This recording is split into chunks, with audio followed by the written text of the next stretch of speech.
Greetings and welcome to Education in Focus, powered by Chalkboard News. I am Dan McCaleb, Vice President of News and Content at the Franklin News Foundation, publisher of ChalkboardNews.com. Chalkboard's a news website dedicated to all issues related through K through 12 education. Joining me again today is Brendan Clary, Chalkboard's K through 12 editor. How are you, Brendan? I'm doing well today, Dan. How about yourself? I'm doing well, thank you. We are recording this on Monday, October 9th. Brendan, you've reported this year at chalkboardnews.com about various school districts across the country, essentially graduating students that may not have achieved the academic standard for their grade level that they should have. Schools, for example, in Detroit and Chicago, we've seen this at. You had a pretty interesting story this week about Kalamazoo Public Schools that admitted that over half of last year's senior class from just one of its high schools graduated despite not meeting that criteria. Tell us more about this. Yeah, so the school district, said in a statement to Chalkboard last week that, essentially exactly what you described. The half of the graduating class of 2023 at Phoenix Alternative High School graduated. They received a diploma, and it was later found that they did not meet the criteria to do so, that they had not met state or local requirements to graduate. And so that is an issue, right? Of, these students are able to to walk across the stage, and the superintendent of the school district, basically said to learn about this is unacceptable, and this is not what the school district represents. And that's sort of the position of the school district there.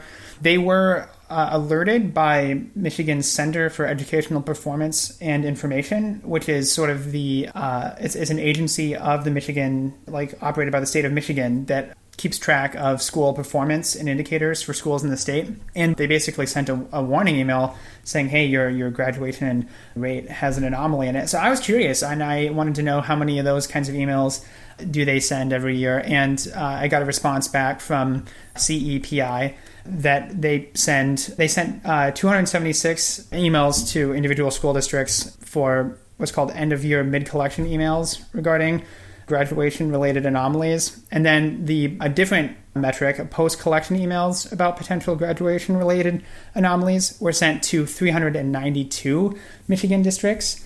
And the question, and this is after the fact. This is after it's too late. Yeah, this is after it's too late, but they're gathering data to centralize, and so they can send it to the federal Department of Education, so they can have it on the website.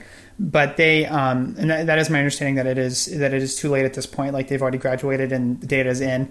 And there's no going back. You don't withhold, or you don't take the diploma. Right, and back. I can talk about that in the context of Kalamazoo. But yeah, so essentially, what stood out to me is it's almost 75%, almost a full 3/4 of Michigan school districts, the local education agency districts in the state, received a letter. Out of 537, districts, 392 of them got an email saying, hey, there might be problems with your graduation rate data. And CEPI was very clear that doesn't mean that there were the kind of issues that we saw in the Kalamazoo Public School, that high school. But, that there is a warning flag of, hey, you might have a problem here, right? So that is very concerning in terms of, what we've seen with different graduation rates and meeting those criteria.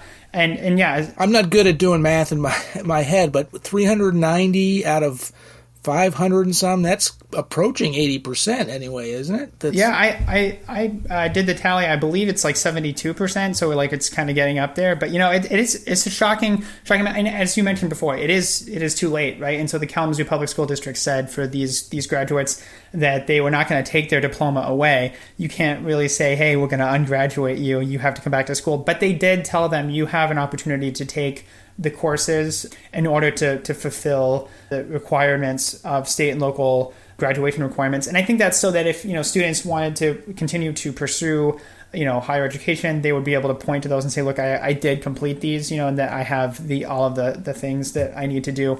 So it's one of those situations where once they're out there, are they actually going to come back and do different online learning? And we've talked a lot about online learning and, what kinds of things does that open up? So it's an interesting, kind of quandary. And I think the school district there said, this is not acceptable. This is not something that we ever want to see again.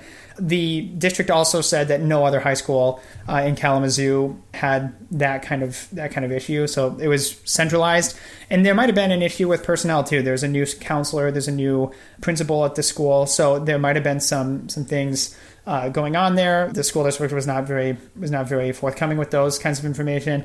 So it does, makes you wonder, like, how much of that was, did something go wrong in terms of personnel or something like that too. So do we know if Michigan is taking steps to prevent this from happening again? Well, that's the hard part. The CEPI, they are not an auditing sort of agency, so they don't really have like a lot of oversight power to say, you need to make sure that this is in place or have different steps. They basically just want to make sure that the data is right, and they give school districts an opportunity to revise and double check and make sure that everything is good. And in this case, it did serve as maybe a wake-up call or an alarm of like, hey, there is something very wrong. And that's what the district pointed to as, okay, this is the first time we were alerted about this problem where students graduated and they should not have.